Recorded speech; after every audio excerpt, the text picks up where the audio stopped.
அகிலமெங்கும் உள்ள தமிழ் நேயர்கள் அனைவருக்கும் பரம்பரை ஜோதிடர் உங்கள் மனோ பாலாஜியின் அன்பான வணக்கம். மகர ராசியில் பிறந்த அன்பர்களுக்கு குரு பகவான் அதிசார பயிற்சி வரக்கூடிய அக்டோபர் மாதம் 18ஆம் தேதி உங்களுடைய ராசிக்கு 6ஆம் பாவகத்தில் இருந்து 7ஆம் பாவகத்திற்கு பயிற்சியாக போகிறாருங்க. இந்த 7ஆம் இடம் அப்படிங்கிறது உங்களுடைய ராசிக்கு கலஸ்திரஸ்தானம்னு சொல்லுவோம். அது மட்டும் கிடையாதுங்க, ஒருத்தருடைய நண்பர்கள் வட்டாரம் நமக்கு வெளி உலக தொடர்புகளை ஏற்படுத்தக்கூடிய இடமும் இந்த 7ஆம் இடம். அந்த இடம் குரு பகவானுக்கு உச்ச வீடு. அப்போது இந்த உச்ச வீடுக்கு சஞ்சாரம் பண்ணக்கூடிய காலகட்டம் உங்களுடைய ராசிக்கு எப்பேற்பட்ட பலன்கள் அப்படின்னா, தொழில், குடும்பம், பண வரவு, எதிர்பார்க்கக்கூடிய ஒரு நல்ல விஷயங்கள் எந்த மாதிரி நமக்கு செயல்பட போகுது அப்படிங்கிறது பற்றி தாங்க இந்த பதிவில் இப்போ நம்ம பார்க்க போகிறோம். அப்போது ஃபஸ்ட் டைம் பார்க்குறவங்களா இருந்தீங்கன்னா சப்ஸ்கிரைப் பண்ணி பெல் பட்டன் அழுத்தி ஆல் ஆப்ஷன் கொடுங்க. மகர ராசி அப்படின்னா காலபுருஷ தத்துவத்தில் 10ஆவதாக வரக்கூடிய தொழில் ஸ்தானம்னு சொல்லக்கூடிய கர்மஸ்தானம்னு சொல்லக்கூடிய ஒரு 10ஆம் வீடு அற்புதமான வீட்டுடைய ராசி தான், அதாவது மகர ராசி. இந்த மகரத்தில் பிறந்தவங்க நீங்களே உங்களை நினச்சி பாருங்கள், ரொம்ப கஷ்டப்படக்கூடியவங்களாக இருப்பீங்க, சரிங்களா? ஆனால் உண்மையிலேயே எவ்வளோ கஷ்டம் வந்தாலும் இவங்க கொடுப்பாங்க அவங்க கொடுப்பாங்கன்னு யாரையும் எதிர்பார்க்க மாட்டீங்க. நீங்கள் ஒரு அண்ணனாக இருந்தால் கண்டிப்பாக உங்கள் தம்பிக்கு, தங்கச்சிக்கு, உங்கள் அக்காவுக்கு எல்லாருக்குமே நல்லது பண்ணியிருப்பீங்க. அதே மாதிரி நீங்கள் கடைசி பையனாக இருந்தால் கண்டிப்பாக நம்ம அக்காவுக்கு இப்படி குடும்பத்துக்குன்ட்டு எல்லாருக்குமே கூட பிறந்தவங்களுக்கு பெரிய அளவில் உங்களுடைய வயசுக்கு மீறி உழைச்சி அவங்கள நல்ல ஒரு இருக்கணும்னு நினச்சிட்டு இருக்கக்கூடியவங்க தான், கொடுத்துருக்கக்கூடியவங்க தான் மகர ராசிக்காரர். ஆனால் அப்பா அம்மாவை மனங்கோளாமல் பார்த்துக்குவீங்க. ஆனால் இதில் என்ன ஒரு பலவீனம்னாங்க, நீங்கள் எல்லாரையும் பார்த்துக்குவீங்க, ஆனால் கண்டிப்பாக அவங்க உங்களை பரவாயில்லன்னு சொல்கிற அளவுக்கு கூட இருக்க சில நேரங்களில் நீங்கள் மனசு நொடிஞ்சு போய், அதாவது என்ன இப்படிலாம் நடக்குது எல்லாமே அப்படிங்கிற அளவுக்கு வருத்தப்படக்கூடிய சூழ்நிலைகள் எல்லாமே நீங்கள் சந்திச்சிருப்பீங்க. அதுலேயும் இந்த ஒரு 7-8 வருஷ காலத்தில் பார்த்துட்டோம்னா உங்களுக்கு வாழ்க்கையில் என்னென்ன ஒரு மனுஷன் படக்கூடாதோ அது எல்லாமே கடந்து வந்திருப்பீங்க. படக்கூடாதுன்னா கஷ்டங்களை சொல்கிறேங்க, சரிங்களா? சம்பாரிச்சது பார்த்தோம்னா நல்லா சம்பாரிச்சிருப்பீங்க, ஆனால் இழப்புகளை அதிகமாக சந்திச்சிருப்பீங்க. இப்படி நமக்கு வந்தது 100% லாபம்னா, ஆனால் அதில் நமக்கு மிச்சம் இருக்கிறது பார்த்தா ஒரு 15 to 20% தான் இருக்கும். சிலருக்கு பார்த்தோம்னா எல்லாமே போயிடுச்சுங்க, கடன் வாங்கி வச்சுருக்கிறேன், கடனுக்கு வட்டி கட்டிகிட்டு இருக்கிறேன் அப்படிங்கிற ஒரு சூழ்நிலையெல்லாம் மகர ராசி சந்திச்சிட்ருப்பீங்க. கடும் உழைப்பாளிகளுக்கு ஏன் இவ்வளோ கஷ்டங்கள் வந்தது அப்படின்னா, கடந்த கால பயிற்சிகள் அப்படி இருந்தது, சரிங்களா? அந்த பயிற்சிகளை பார்த்துட்டோம்னா உங்களுக்கு ராகு 2ஆம் இடம் எல்லாமே நம்ம பேச்சு நமக்கு பகை, சங்கடம், சடிப்பு, குடும்பத்துக்குள்ளே சில மன வருத்தங்கள். இது 3ஆம் இடத்துல இப்போ தான் பயிற்சியாக சனி பகவான் பயிற்சியாக இருக்கிறாரு. 7 சனி பிடியிலிருந்து மீண்டு வந்திருக்கிறீங்க. வந்தாலும் குரு பகவான் கடந்த காலத்தில் உங்களுக்கு, அதாவது 6ஆம் பாவகத்தில் இருந்தார், சரிங்களா? 6ஆம் பாவங்கிறது நோய் நொடி, வம்பு வழக்கு, கோர்ட்டு பிரச்சனை, கச்சேரிகள், சொந்த பந்தத்துக்குள்ளே விரோதங்கள், நாம் வேலை செய்கிற பக்கமே நமக்கு பகை, நம்ம அரசாங்கத்துறையிலே வேலை செஞ்சாலும் வேலைகளை நமக்கு சில பிரச்சனைகள் கொடுக்கக்கூடியதோ, இல்லை சங்கடங்களை ஏற்படுத்தக்கூடிய அளவுக்கோ, இல்லை இடம் மாற்றம் தேவையில்லாத இடங்களுக்கு போய் நம்ம வேலை செய்ய வேண்டிய ஒரு அவசிய சூழ்நிலைகளோ உருவாக்கி வைக்கிறது தான் அந்த 6ஆம் இடம், சரிங்களா? அப்போது அந்த இடத்துல குரு சஞ்சாரம் பண்ணுறது அவ்வளோ சிறப்பு கிடையாது. ஏன்னா குரு பொறுத்த வரைக்கும் அந்த இடத்த கெடுக்கலனாலும் நல்ல பலன்கள் கொஞ்சம் குறைஞ்சிருக்கும். அப்போது 7ஆம் பாவகத்துக்கு உச்சத்தில் வரும்போது உங்களுக்கு நான் முதல்ல சொன்ன மாதிரி இந்த குரு உங்களுக்கு லாபஸ்தானத்தை அதாவது 5ஆம் பார்வையாக லாபஸ்தானத்தை பார்க்குறாரு.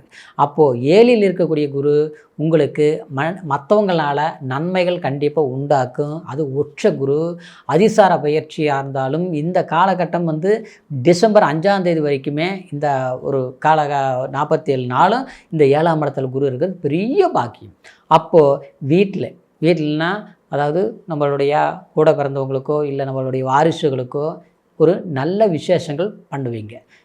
இறைவனுடைய அருளால், அதாவது திருமாங்கல்யம் சம்பந்தப்பட்ட அப்படின்னா கல்யாணம் பண்ணுறது, வீடு கிரகப்பிரவேசம் பண்ணுறது, இல்லையா ஒரு நிலபுலம் சொத்து வாங்கிறது, இந்த மாதிரி விஷயங்கள் கண்டிப்பாக செய்வீங்க.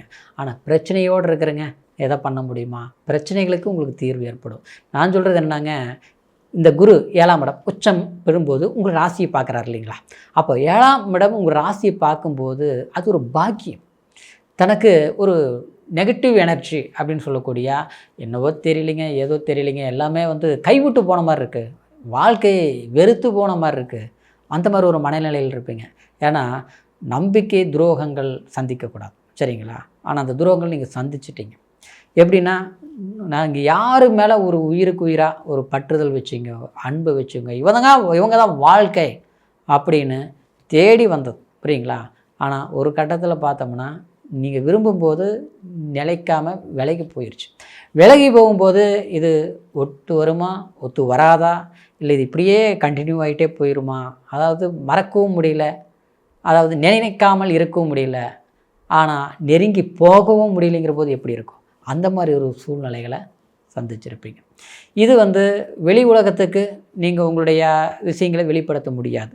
ஆனால் மறைமுகமாக உங்களுடைய மனசில் என்னென்னா அது ஒரு குத்தல் மாதிரி இருந்துகிட்ருக்கும். அதுதான் அந்த 3ஆம் இடத்தில் இருக்கக்கூடிய சனி. இன்னொன்று பார்த்தோம்னா 8இல் கேது. அதனால் வாழ்க்கை இருண்டு போன மாதிரி, வெளிச்சம் இல்லாத மாதிரி.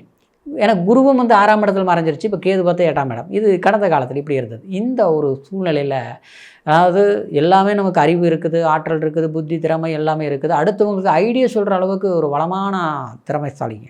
ஆனால் அப்பேற்பட்டவங்க நமக்கு ஒரு பிரச்சனை வந்த பிறகு பார்த்தோம்னா நமக்கு உதவி செய்கிறவங்க யாரும் இல்லை, சரிங்களா? அதே நேரத்தில் நாம் ஒருத்தர் கேட்டாலும் செய்ய முடியாத ஒரு சூழ்நிலையில் இருப்பாங்க. இது தானாகத்தான் சரிப்படுத்திக்க முடியும். நம்மளுடைய உணர்வுகளை நம்ம நம்பினவங்க புரிஞ்சுக்கணும், சரிங்களா? அது கொடுக்கல் வாங்கல், அன்பு, வாழ்க்கை இந்த சார்ந்தது தான் நான் சொல்கிறேன், சரிங்களா? இந்த மாதிரி மதிக்கக்கூடிய ஒரு வாய்ப்புகள் அவங்களுக்கு ஏற்படுத்தும். ஏன்னா 7ஆம் இடத்துல குரு வருது இல்லைங்களா? அப்போ அந்த பிரச்சனைகளுக்கு தீர்வு ஏற்படும். ஜென்மத்தை பார்க்கும்போது உங்களுக்கு ஒரு பிரகாசம், உற்சாகம் உண்டாக்கும். நான் கஷ்டப்பட்ட எனக்கு எனக்கு ஒரு வாய்ப்பு கிடைச்சது அப்படின்னு சொல்லுவாங்க இல்லையா? அது ஒரு வாழ்க்கை கிடைச்சது இன்னும் அற்புதமாக இருக்கும் இல்லையா? அதுதான் உண்மைங்க, சரிங்களா? சிலருக்கு பார்த்தோம்னா வாழ்க்கையில் டிலே ஆகி போச்சு, கல்யாணம் பண்ணி பிரச்சனையாகி போச்சு, மறு வாழ்க்கை சான்சஸ் ஏற்படுமா? நம்பிக்கையே இல்லைங்க. எத்தனையோ பார்க்குறோம், யாருக்கோ கெட்ட, அதாவது எப்படியோ வாழ்கிறவங்களுக்கெல்லாம் வாழ்க்கை நல்லபடியாக இருக்குது, நடக்குது, கிடச்சிட்ருக்குது. ஆனால் நாம் ஒழுக்கமாக இருந்தாலும் நம்மளை யாருன்னு நல்லா நமக்கு ஏற்ற மாதிரி அமைய மாட்டேங்குது. அதுக்குன்னு ஏதாவது ஒன்று பண்ணால் நல்லா இருக்குமா அப்படின்ட்டு லைஃப்பில் அப்படியே போயிட்டுருக்குதுங்க. வயசு தான் ஆகிட்டுருக்குதுன்னு வருத்தத்தில் இருக்கக்கூடியவங்களுக்கு கண்டிப்பாக ஒரு சுப நிகழ்ச்சிகள், சுப விஷயங்கள் நடந்தே தீரக்கூடிய வாய்ப்பு இருக்குது. அந்த 3ஆம் இடத்தை பார்க்கறதுனால உங்களுடைய முயற்சி வெற்றியாக்குன்னு சொல்கிற வரேங்க. அயல்நாடு போகணும்னு நினைக்கிறவங்களுக்கு கண்டிப்பாக அனுப்பிங்க. விசா லேட் ஆகிட்டு இருக்குது, கிடைச்சிடும், புரியுங்களா? உங்களை மதிக்காதவங்க, உங்களை புரிஞ்சிக்கவாதவங்க, உங்களை நம்பாதவங்க, இவங்க எல்லாருக்குமே புரிய வைக்கக்கூடிய காலம், உங்களை மதிக்கக்கூடிய சந்தர்ப்பங்கள், நீங்கள் யாருன்ட்டு அதாவது அடுத்தவங்களை உணரக்கூடிய உணர்ச்சிகளை புரிஞ்சக்கூடிய சந்தர்ப்பங்கள் சாதகமான காலமாக தான் இந்த குரு பகவானுடைய பெயர்ச்சி உங்களுக்கு. அது உச்சநிலை பெயர்ச்சி, இது அதிசார பெயர்ச்சிங்கிறதுனால அற்புதமான வாய்ப்புகளாக அமையப்போகுதுங்க. அதனால் இந்த காலகட்டம் சில சந்தர்ப்பங்களை நீங்கள் சரியாக பயன்படுத்திக்கிட்டிங்கன்னா அது சிறப்பையை தருங்கிறதுல எந்த ஒரு மாற்று கருத்து கிடையாதுங்க. இப்போ சொன்ன பலன் கோச்சார அடிப்படையில் சொல்லியிருக்கிறோம். கோச்சாரங்கிறது ராசியை வச்சு சொல்கிறது கோச்சாரம், பிறப்பு ஜனன ஜாதகத்தை வச்சு சொல்கிறது லக்னம். அந்த லக்னம் பார்த்தா தாங்க அதில் குரு உங்களுடைய ஜாதகத்தில் எப்படி இருக்கிறாரு, எந்த மாதிரி யோகங்கள் பெற்றிருக்குது. சிலர் பார்த்தோம்னா எப்போ பார்த்தாலும் கஷ்டமே பட்டுட்ருப்பாங்க. ஏன் பட்டுட்ருக்குறாங்க? அது ஏதாவது ஒரு கிரக திசை புத்திகள் சரியில்லாமல் இருக்கும். அப்போ எந்த கோயில் போகணும், எந்த மாதிரி வேலை செய்யணும், எது செய்யக்கூடாது, சரிங்களா? நல்லதுங்கிறது எப்போவுமே வந்துகிட்டே இருக்காதுங்க, சரிங்களா? அந்த சந்தர்ப்பத்தை கரெக்டாக நம்ம பயன்படுத்தணும், அதுதான் உண்மை, சரிங்களா? அப்போ பயன்படுத்துறதுக்கு நமக்கு ஒரு சாதகமான கால நேரத்தை நம்ம அது சூஸ் பண்ணணும், சரிங்களா? சில நம்ம அடுத்தவங்களுக்கு ஏமாற்றங்கள் வருங்கிற போது அடுத்தவங்க நம்ம நம்பக்கூடாது, நம்ம கேர்ஃபுல்லாக இருக்கணும். அது ஜாதகம் பார்த்தா தெரிஞ்சுக்கணும். அதனால் உங்கள் ஜாதகத்தை ஒரு முறை பார்த்துக்குங்க. அதனால் உங்களுடைய ஜாதகத்தை நம்மக்கிட்ட பார்க்கணும் நீங்கள் விரும்புனீங்கன்னா கீழே இருக்கிற நம்பருக்கு ஃபோன் பண்ணி உங்களுடைய date of birth, time, place 3ஐயும் தெரியப்படுத்தி பொறுமையாக இருக்கிற நேரத்தில் அருமையாக கேட்டு உங்களுடைய ஆன்லைன் மூலியமாக கூட ஜாதகத்தை பார்த்துக்கலாம், சரிங்களா? அதாவது தெரிஞ்சுக்கோங்க. தெரிஞ்சுக்கிட்டு இந்த குரு அதிசார பயிற்சி, அது உச்ச குரு அதிகமான யோகத்தை கொடுக்கும். இன்றைக்கி நீங்கள் செயல்படுத்தக்கூடிய விதம் எதிர்கால தேவைகளை பூர்த்தி பண்ணக்கூடிய அமைப்பாக இருக்குங்கிறதுனால சரியாக யூஸ் பண்ணிக்கோங்க, நல்லா இருக்கும். மீண்டும் அடுத்த பதிவில் சந்திக்கிற வரைக்கும் நன்றி. மீண்டும் வணக்கம்.